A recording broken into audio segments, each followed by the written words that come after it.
Mēs tiekamies ģimenes studijā. Darbdienās pēc 3. Labdien! Jūs sveicina raidījuma producente Dāca Simonoviča, arī Andreja man pie skaņu pults un Mairidz Notiņa pie mikrofona. Kā iemācīties pēc iespējas ilgstošāk uzturēties svaigā gaisā arī ziemā un nepazaudēt saikni ar ziemīgo dabu? Par to ģimenes studijā pēc 3:30, bet vispirms sarunu studijā ar Latvijas Universitātes pedagoģijas, psiholoģijas un mākslas fakultātes profesori Zandu Rubeni. Labdien! Studijā! Un mēs runāsim par tā sauktiem istabas bērniem, vai tiešām mūsdienu bērni labprātāk uzturas telpās un izklaidējas to piedāvātajā komforta zonā, nevis dodas ārā augstajā un spirgtajā gaisā, lai draiskotos, satiktos ar citiem bērniem, pētītu un citādi izklaidētos. Un, ja es tā atceros savu bērnību, tad es patiešām bija tā, ka es mājās pārados tikai, lai ātri pāēstu pēc skolas, un tad tur kopā ar sētas bērniem ārā pavadīju laiku, un atkal atgriezos mājās tad, kad bija patiešām tumšs, un gada laikam nebija nozīmes, laika apstākļiem nebija nekādas nozīmes, galvenais, ka mums tur bērniem bija interesanti savā kompānijā un nebija nepieciešama nekāda pieaugušo virsvadība. Bet tagad vērojot savus un arī kaimiņu bērnus, man žēl, ka viņiem tā visa vairs nav, ka brīvais laiks galvenokārt tik pavadīts telpās, vai arī vecākiem tas jāorganizē dažādās pulciņu nodarbībās. Tā ir mana pieredze, vai varētu teikt, ka tā ir arī tāda mūsu laiku tendence?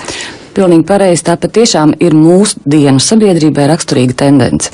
Un sociālajās zinātnēs bērnības pētījuma kontekstā tiek ļoti plaši runāts par tādu fenomenu kā iekštelpu bērni. Es negribētu formulēt tieši kā istabas bērni, bet kā iekštelpu bērni. Bērni, kuri labprātāk, kā jau jūs teicāt, savu brīvo laiku pavada telpās, kuriem ir daudz mazāk draugu, kuriem ir daudz mazāk fizisku aktivitāšu un tā tālāk. Un šis fenomens rada bažas zinātniekiem visā pasaulē, un te es runāju gan par pedagoģijas, gan par psiholoģijas, gan par socioloģijas zinātniekiem, par sociālajiem antropologiem. Jo iekštelpu bērns, tas ir nebijis fenomens. Cik cilvēks ir pastāvējusi, tikmēr mēs vienmēr esam domājuši par bērnu kā kaut kādu ļoti aktīvu un kustīgu būtni. Šobrīd situācija patiešām mainās. Bet ir jau arī vairāk it kā reāli aizbildinājumi vai iemesli, kāpēc tā notiek. Vispirms, piemēram, ziema. Tagad jūs pati nācāt augsts, vējš pūš, un īstenībā man arī negribas iet ārā, varbūt jums arī ne. Bet kā jau mēs arī tieši pirms raidījuma runājām, tad, kad mēs bijām bērni, un es esmu 70. 80. gadu bērns, mīnus 25 grādi nebija mums šķērslis. Mēs gājām ārā, un kā jau jūs raidījuma sākumā teicāt, patiešām slikta laika nebija. Nebija sliktu laiku apstākļu rotaļām ārpus mājas. Bet droši vien arī mūsdienu bērniem nav tie sliktie laika apstākļi. Kas ir tie, kas saka, ka šodien paskaties, cik augsts vējš, droši vien mamma un teicis, ne jau tas bērns to izdomā. Jūs minējāt aizbildinājumus un iemeslus, un es gribētu runāt par vairākiem iemesliem, kas teorētiskajā literatūrā parādās saistībā ar iekštelpu bērnu fenomena rašanos. Un šos iemeslus es varētu sadalīt tādos divos blokos.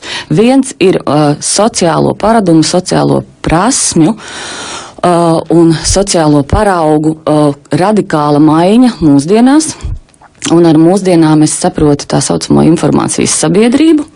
Un otrs ir izteikts aizbildnieciskas attieksmes, tā teikt, pieaugums attiecībā pret bērniem, kas saistās ar likumdošanu. Jūs zinat, arī Latvijā bērns līdz 7 gadu vecumam nedrīkst atrasties viens, viņam ir jāatrodās pieaugušā uzraudzībā vai kādas citas personas uzraudzībā, kas nav jaunāka par 13 gadiem. Un es pavisam nesen vienā grāmatā izlasīju tādu kā piemēru pārdomas par tēmu, šī grāmata ir vācu valodā, un es labprāt izstāstītu šo domu. Tā ideja bija tāda. Iedomājieties vienu 70. gados uzaugušu bērnu, un dīvainā kārtā šis bērns ir palicis dzīvs. Neskatoties uz to, ka automašīnā viņš netika piesprādzēts ar jostu, ar velosipēdu viņš brauca vienmēr bez ķivers, viņš dzēra ūdeni no krāna, Vai no tuvākās upes? Vai no tuvākās upes, tieši tā. Viņš ēda un dzēra no vieniem traukiem ar saviem draugiem un arī ar mājdzīvniekiem. Viņš nesaslima un viņam nekas nenotika. Turklāt viņš daudzīja ceļus, uzsita zilumus, un pats dīvainākais tieši viņš pats arī bija vainīgs pie tā, ka viņš šo celi ir sasitis. Nevis kāds tika apsūdzēts vai kāds tika nopelts saistībā ar nepietiekamu uzraudzību. Bet ir mainījušies laiki, un ja mēs iedomājamies kaut vai tos pašus 70. 80. gadu pagalmus, tad tur tomēr nebija tik daudz mašīnu, piemēram, varbūt arī apzinīgāk šoferi vai bija vai nebija, to es, protams, tā grūti spriest, bet tomēr citādi bija, un it kā to slikto cilvēku, kuri tur staigā, arī nebija tik daudz, vismaz informācijas par viņiem nebija. Tieši tā. Ja mēs pieņemam, ka pirmais automobīļu upuris ir aptuveni vienlaicīgi ar pirmās automašīnas izgudrošanu bijis, tad automašīnas bijušas bīstamas vienmēr. Ļauni cilvēki arī ir bijuši vienmēr, bet informācijas par to ļauno, kas notiek sabiedrībā, patiešām šobrīd ir daudz vairāk. Un pietiek noskatīties kādu raidījumu par krimināliem notikumiem Latvijā un pāriet kādu vēlēšanās bērnus laist ārā. Bet es arī par šo jautājumu esmu daudz domājis, jo es šo jautājumu pētu, un es domāju par to, ka es ar saviem dēliem, kuriem pagājuši vasar, piemēram, ir 15 un 18 gadi, es aizbraucu uz laukiem, man vīrs tajā dienā piezvana 3 reizes, lai pārliecinātos, vai es viņus pieskatu brīdī, kad viņi peldās dīķī. Bet viņi ir pieauguši cilvēki, viņi ir pieauguši vīrieši būtībā, kas ir daudz garāki un stiprāki par mani. Bet tā ir mūsu attieksme, kas raksturīga šeit sabiedrībai, un atkal es gribētu minēt atslēgas vārdu informācijas sabiedrība. Informācijas sabiedrība ir sabiedrība, kurā galvenā vērtība ir informācija, un šī informācijas pieejamība ir mūsu tāda zināmā mērā cilvēktiesības. Mēs vēlamies visu zināt, bet kā mēs ļoti daudz ko zinām, tā mēs sākam baidīties no šīs informācijas un apstrādāt un analizēt šo informāciju un mainam savus sociālos paradumus. Un visā pasaulē patiešām ir šāda tendence, bet es runāju par labklājības sabiedrību un par urbāno vidi, proti lielpilsētas bērnu. Liela daļa mūsu klausītāju, kas ir no reģioniem, viņi teiks, ko jūs te runājat, kādas muļķības bērns tāpat šobrīd sēž Ragaviņās minus 15 grādos šajā vējā un brauc ar Ragaviņām, bet mēs runājam par šo labklājības sabiedrības pilsētas daļu, kur bērns lielāko pat tiešām savu brīvā laika daļu pavada telpās. Mēs, starp citu, varam mūsu klausītājiem pajautāt tālruņa studijā 6722 888 6722 5599, varat arī rakstīt Latvijas radio.lv ģimenes studijai, kā ir ar jūsu bērniem. Ziema, vējš pūš, ko viņi šobrīd dara? Varētu mums piezinīt gan pilsētnieces, mammas, tēti, varbūt arī laukos dzīvojošie. Kā tad ir? Varbūt mēs tajā studijā pārspīlējam, varbūt visi kārtībā, bērni ārā draiskojās un nekas tāds, ko mēs te stāstam, nenotiek. Protams, teorijas vispārina jautājums, bet šo te parādību analizē iekštelpu bērnu parādību, analizē literatūrā no 20. gadsimta 80. gadu beigām, 90. gadu sākuma. Un daudzajādā ziņā šeit pie vainas ir, kā jau es teicu, sociālo paradumu maiņa, kas saistās ar mēdīju ienākšanu mūsu ikdienā. Bet tad par šo vienu iemeslu, ko jūs teicāt, ir 2 galvenie iemesli. Tas viens iemesls tā tad ir bailes, tā varētu teikt, vecāku bailes, jo viņi ir pārāk informēti, tā mēs to varētu pārfrāzēt vai vienkāršot. Jā, savā ziņā jā, bet es kā pedagogs jums varu teikt, ka mēs saviem bērniem nodaram pāri ar šo pārlieku lielu aizbildniecību. Labi. Mēs par to parunāsim, kāpēc mēs nodaram pāri, bet mēs klausītājiem jautājām, un es saprotu, ka grib arī mums atbildēt. Lūdzu. Jā, labdien. Labdien. Te jums gan zvana no mazas pilsētiņas Latvijā. No kādas, no kuras? No Subates. No Subates. Jā. Un es domāju, ka ļoti daudz, kas atkarīgs ir no tā, kur mūsu bērni pavada brīvo laiku, un it sevišķi varbūt ārā brīvo laiku, ir atkarīgs no pašiem vecākiem. Man pašai ir 3 arī lieli puiši, 3 jau, praktiski jau pilngadīgi puiši, un viņi gan slido, gan slēpo, gan pelt, jo arī es pati eju slidot un eju slēpot, un no kožbērnības es viņus ņēmusi līdzi, un vispār mums ļoti daudz bērni gan slēpo, gan slido, mums ir biedrības tāda sporta inventāra noma, mums ir ezers pilns brīvdienās, tā ka mēs esam ārā un mēģinam būt pēc iespējas vairāk tur. Paldies, jā, brīnišķīgi. No vecākiem atkarīgs ļoti daudz, jā. Bet tad jūs ne tikai par savu ģimeni, par subatiešiem vispār sakāt, ka nebaidās no ziemas un iet ārā bērni visos gada laikos? Iet arī tēti, iet mammas. Es esmu pati redzējusi, kā iet tēti mums uz nomu nāk pēc slidām. Tēvi kopā ar saviem puišiem un ar meitenēm. Tā ka viss notiek. Vajag tikai gribēt. Paldies. Jā, protams, tā ir. Bet mēs te atstājām nepabeigt šo teikumu, bet mēs baidāmies un mēs nodarām pāri saviem bērniem. Es gan gribētu pateikt paldies zvanītājai par šo zvanu, un viņa kā māte, kā vecāks, jau būtībā minēja to pareizo ceļu, un atcerieties, viņa teica, mēs kopš mazotnes bērnus visur ņēmām līdzi. Un es pirms zvana pateicu domu, ka ar to, ka mēs par saviem bērniem pārāk baidāmies, mēs viņiem nodaram pāri, jo šī aizbildnieciskā attieksme neļauj bērnam attīstīt patstāvību un neļauj viņam attīstīt tās sociālās prasmes, kas viņam ir nepieciešams. Jo vienā jaukā dienā 13, 14 gadu vecumā mēs pēkšņi saprotam, ka mūsu bērni neprot vieni paši nokļūt no punkta A uz punktu B, jo viņi visu laiku ir vadāti automašīnā. Viņi ir automašīnā pievesti pie skolas, vecāki viņus ir visur sagaidījuši, visur ir aizveduši, un bērnam ir pat zināmā mērā pētījumos tiek apliecināts, ka ir problēmas orientēties telpā vispār, un problēmas risina, un rodās grūtības risināt problēmas saistībā ar orientēšanos telpā. Visā pasaulē šobrīd tiek runāts, ka ar vien lielāks procents bērnu tiek, iegūst izglītību mājmācības ceļā. Latvijā, man datu par Latviju nav, bet ideja ir tāda.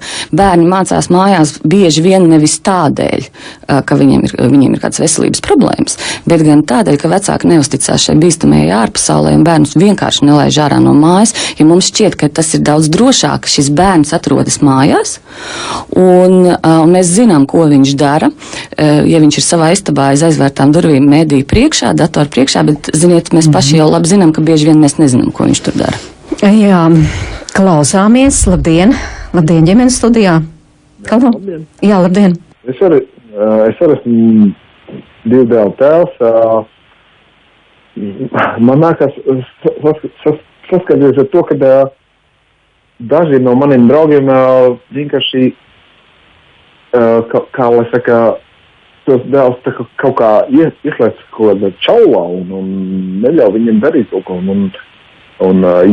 Ja es esmu meķētājs, aktudies, ej projām, kaut kur ej 10, 20 metrus projām no pīpēšanas vietas.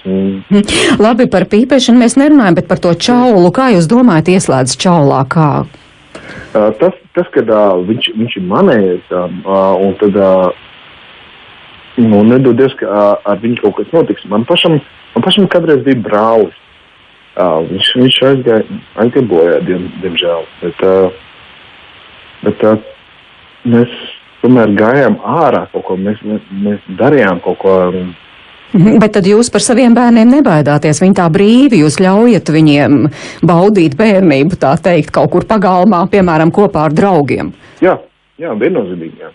Es uzskatu labāk nekā, ka viņi sēž pie kaut kāda datora un spēlē virtuālā kaut kāda dzīvo dzīvi kaut kur, nevis tur, kur viņi ir, bet kaut kur.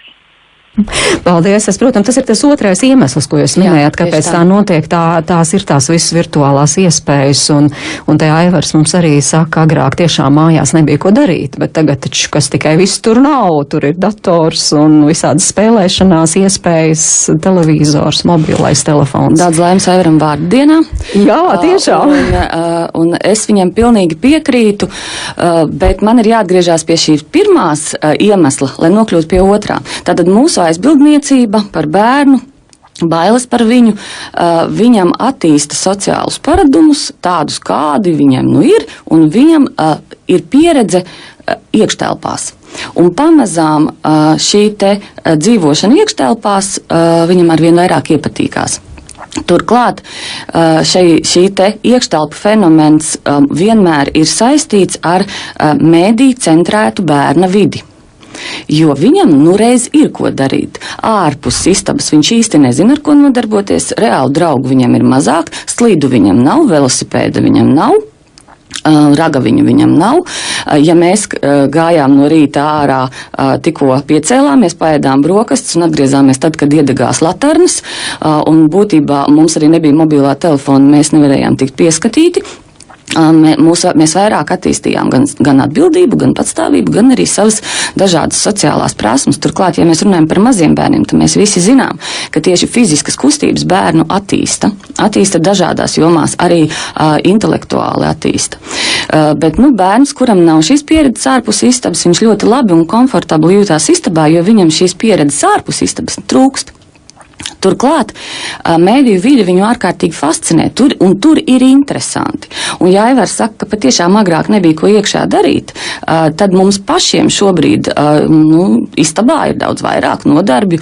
Un padomājiet paši par savu vakarēšanu, par saviem ikdienas paradumiem. Ko tad mēs daram?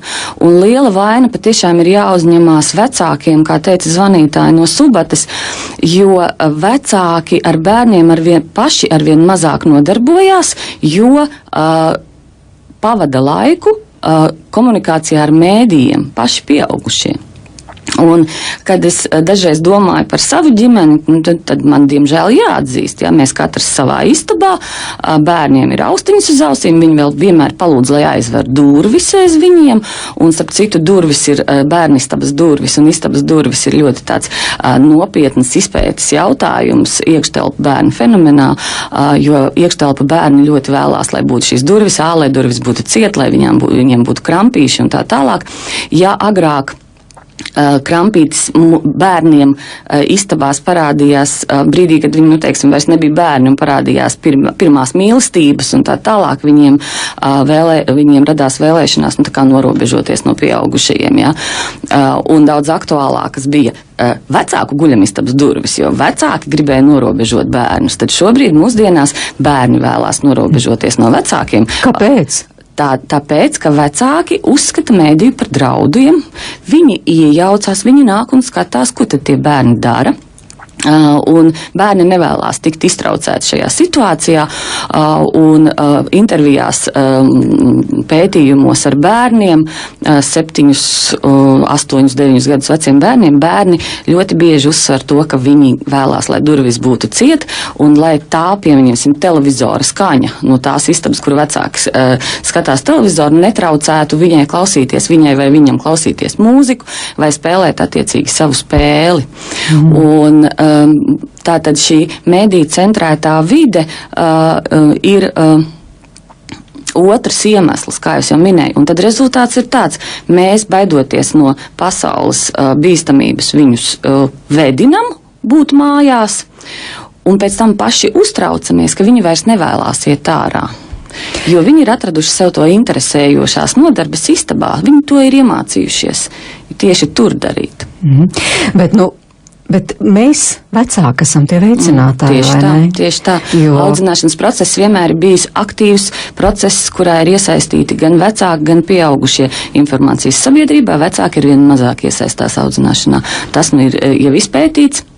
Jo vecākiem ir, mēs agrāk atnācām no darba un darbu atstājām darbā. Tagad atnākot no darba, mēs skatāmies ēpastus un atbildam uz tiem 20-30 darba ēpastiem, kas ir iekrituši, kā mēs žargonā sakām, ja, ēpastā, un mums nav laika paspēlēt kopīgi spēli, kārtis, katanas ieceļotājus, riču-raču, vienalga. Un tāpēc pedagogi aicina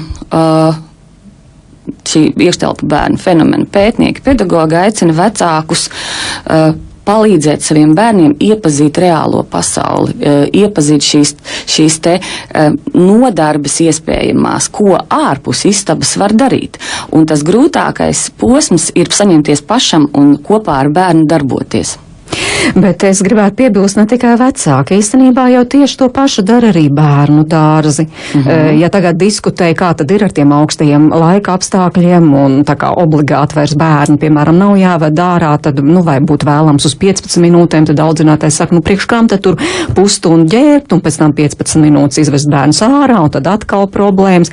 Vai skolās, kas notiek. Neļauj jau, neaktivizē bērnus, piemēram, starp brīžos iet ārā. Bet šīs apdzīvot kaut kur blakus, tas, taču ir visādi zaļie pleķi, tā teikt, pie skolām, ja?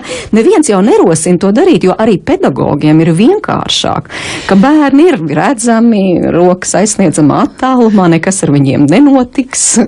Šajā es jums varu piekrist, bet varu arī nepiekrist, jo pedagogus arī saista šie likumdošanas ierobežojumi. Ir vienmēr pastāv risks, ka kāds no vecākiem sūdzēsies, ka šajā augstumā bērni ir izvesti ārā, ja, un tā tālāk. Bet no otras puses, tieši tāpēc es esmu agrīnās socializācijas piekritēji, tāpēc mani bērni gājuši bērndārzā, un es ļoti atbalstu pirmskolas izglītības sistēmu, jo tā ir iespēja iemācīties dažādas prasmes, sociālās prasmes, kuras vecāki mājās savas aizņemtības dēļ iespējams neiemācīs. Mēs jau mēģinājām atbildēt uz jautājumu, bet kāda izaugs šie bērni? Es saprotu, tas laika periods tomēr ir pārāk īss, lai tā skaidri un konkrēti atbildētu uz šo jautājumu. Piemēram, Inga, mūsu klausītāja, viņas versija, bērni paliek tik atvainojos tizli pēdiņās, ka arī iekštelpā spēlējot aktīvas spēles pedagogu klātbūtnē traumējas un tiek vainoti pedagogi, ka nav bijuši pietiekami vērīgi. Es varu Ingai tikai piekrist, ja citējot Ingu, es teikšu, cilvēki vispār paliek tīzli, arī pieaugušie. Mēs vairāk nevaram noiet tādus gabalus, kādus, piemēram, kā mana mamma gāja kilometriem uz skolu, ja, ar kājām. Mani bērni, piemēram, man šķiet, kā jau es teicu, viņi pieauguši vīrieši, bet man šķiet, ka viņi nevar izdarīt to, ko es, piemēram, varēju 10 gadu vecumā izdarīt. Atcerieties padomju skolnieku, mugursoma mugurā, sporta tērps rokā, slēpes pār plecu un vēl konstruktors, ja? Un tā viņš 3 kilometrus iet vienā virzienā un pēc skolas 3 kilometrus nāk atpakaļ. Un Ingas tā bāža izskanēja ļoti pareizi. Mēs vainojam sevi un vainojam citus pieaugušos pie tā, ka bērns, uzsit to punu. Bet patiesībā, ja es uzsitu punu, tad es pats arī esmu vainīgs, ka tas puns man ir uzsist. Turklāt tie puni ir vajadzīgi. Klausāmies, labdien! Labdien! Manuprāt, tā jūsu saruna tomēr iet visu laiku vienos vārtos. Un kāpēc es zvanu, man īstenībā, zināmā mērā tieši uzrunāja tas jūsu viešņas teiciens par mājmācību esošiem bērniem un par šo agrīno pirmsskolu un vispār. Tiek visu laiku lietots termini mēs, bet aizmirstot tomēr, ka diezgan liela daļa iedzīvotāji dzīvo laukreģionos. Un laukreģioni, piedodiet, nav tīzli. Tie bērni iet 2 kilometrus uz skolu, viņi bieži vien pārvietojās vairāk kājām nekā pārvietojās transporta līdzekļos, viņi pārvietojās ar slēpēm, viņi skrien, slido, iet ārā, un tieši šie mājmācība esošie bērni arī, es nerunāju par tiem bērniem, kuriem ir veselības problēmas vai tā, šo iemeslu dēļ tiek pieņemta šī mājmācība, bet šie vecāki, kas izvēlās mājmācību savam bērnam, viņi neiespundē savu bērnu istabā pie virtuālajiem mācību līdzekļiem, viņi ar bērniem pavada diezgan ilgu laiku, es teikšu pat ļoti ilgu laiku savas darba dienas, jo parasti viens vecāks izvēlās palikt ar bērnu mājās un piedalīties šajā mācību procesā gluži tāpat kā skolotājs skolā, un viņi pavada ļoti ilgu laiku arī dažādās sabiedriskās aktivitātēs, tā kā šeit nevarētu teikt tikai tā, kad visa sabiedrība ir tīzla un mēs nenodarbojamies ar sportu, mēs nekomunicējam ar vienaudžiem, mēs nekomunicējam ar sabiedrību kopumā. Tā kā es nezinu, varbūt jūs to sarunu varat kaut kādā veidā arī apskatīt no dažādām pusēm. Nevis tikai mēs, un ka mēs esam tīzli un ka mēs neko nespējam. Paldies. Paldies. Protams, mēs nekad neteiksim, ka visi, vai ne? Mums arī iebilst, piemēram, Diāna saka, ka tā jau tikai nabaga rīdzinieka problēma, mazpilsētas bērni aug normāli, dzīvo joprojām pagalmu dzīvi. Un te arī Kārlis raksta, ka meitai 6 gadi, pagājušo sestdienu un svētdienu slēpojām ar distanču slēpēm, un tieši meita ir tā, kas vakaros izvelk vecākus no mājas un saka, ejam pastaigāties. Un arī šeit Laura raksta, ka nav no lielpilsētas, bet nav baidījusies šodien no dzestrā vēja un gājusi ar meitu ārā, braukus ar ragaviņām, priecājusies par saulīti. Es domāju, ka zvanītāja iespējams nedzirdēja pašu raidījumu sākumu, jo es uzsvēru to, ka pirmkārt teorijas vispārina, un es lietoju terminu mēs vai jēdzienu mēs, lai parādītu, ka es arī esmu šīs sabiedrības daļa. Otrkārt, šīs problēmas tiek risinātas zinātnē nevis to bērnu labā, kuriem viss ir kārtībā, bet tiek par šiem jautājumiem domāts saistībā ar patiešām lielu sabiedrības daļu un īpaši bērnu, kuri savu brīvo laiku pavada telpās. Jo, piemēram, 2011. gadā Baltijas Sociālo zinātņu institūts veic pētījumu par skolotāju un skolēnu mediju kompetenci. Un ir procents, es nepateikšu tagad precīzi cik, bet līdz 10% bērnu Latvijā pavada internetā, pie datora vairāk kā 7 stundas diennaktī. Nu, tad padomājiet, ja, tad mēs tā teikt, bāzīsim galvas miltīs un teiksim, nē, ar manu bērnu viss ir kārtībā, līdz ar to nedomāsim vispār par šiem jautājumiem. Turklāt, pedagoģija vienmēr ir nodarbojusies ar, tā teikt, preventīvo darbu. Respektīvi, lai mēs nenokļūtu šādā situācijā, mums ir jāturpina. Ja bērns 6 gados vēlās ar mums iet ārā, mums ir jāturpina ar viņu iet ārā arī vēlāk. Jo atkal pētījumi liecina, ka no 6 līdz 13 gadu vecumam tas ir tas posms, kad bērns sāk mērķtiecīgi interesēties par virtuālo pasauli. Un tieši 6-7 gadu vecumā šī tendence iekštelpu bērnu veidošanās aktualizējās. Jo ziniet, kā ir, kamēr bērns ir mazs, mēs ļoti daudz uzmanības pievēršam viņa audzināšanai. Un mēs domājam par to, cik viņam ilgi jāguļ, par to, cik viņam ilgi jāpavada ārā, un ar tiem mazajiem bērniem mēs esam rotaļlaukumos un tā tālāk un tā joprojām. Bet bērnam pieaugot, mēs vecāki, daudzi vecāki visā pasaulē, visā urbānajā pasaulē, patiešām, ja rakstītāji teica rīdzinieku nelaime. Nu, ne rīdzinieku, bet pilsētnieku nelaime šī ir, ja. Mēs, tas ir tā likumsakrīgi, ka arvien mazāk pievēršam uzmanību mūsu bērnu ārpus skolas aktivitātēm, jo mums ir jākoncentrējās uz viņu mācībām. Mēs atnākam no darba, mēs kopīgi ar viņiem vairākas stundas sēžam un mācamies. Mūsu pašu dzīvesveids kļūst arvien vairāk saistīts ar telpu, klasika no rīta automašīnā uz darbu, automašīnā no darba un pavadam laiku mājās. Un esam piekusuši un bieži vien tiem bērniem nepievēršam uzmanību.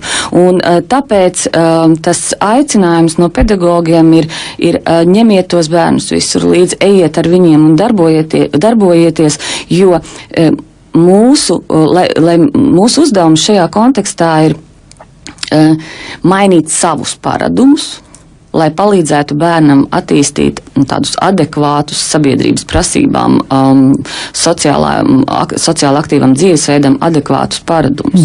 Tad visi bērni, cerams, augs veselāki un priecīgāki, vai ne? Protams, jo man ļoti patīk, ka jūs minējāt vārdu priecīgs un laimīgs bērns, jo tas arī parādās šajos iekštelpu bērnu fenomena analīzē, ka iekštelpu bērns ļoti bieži nav laimīgs. Viņš nejūtās laimīgs.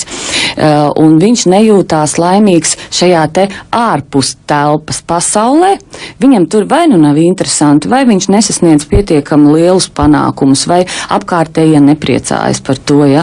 Un tāpēc viņš daudz laimīgāks jūtās savā istabā, savā drošajā vidē, mēdīja tā teikt, priekšā un komunikācijā ar šo mēdīju. Mēs pēc dziesmas mēģināsim rast vismaz dažas idejas, kas tur tik interesants, kur tiešām varētu arī ziemā doties ar bērniem ārā, pētīt, aktīvi rosīties par to pēc dziesmas, bet tiešām liels paldies Zandai Rubenei, Latvijas Universitātes profesorei par mūsu sarunas iesākumu.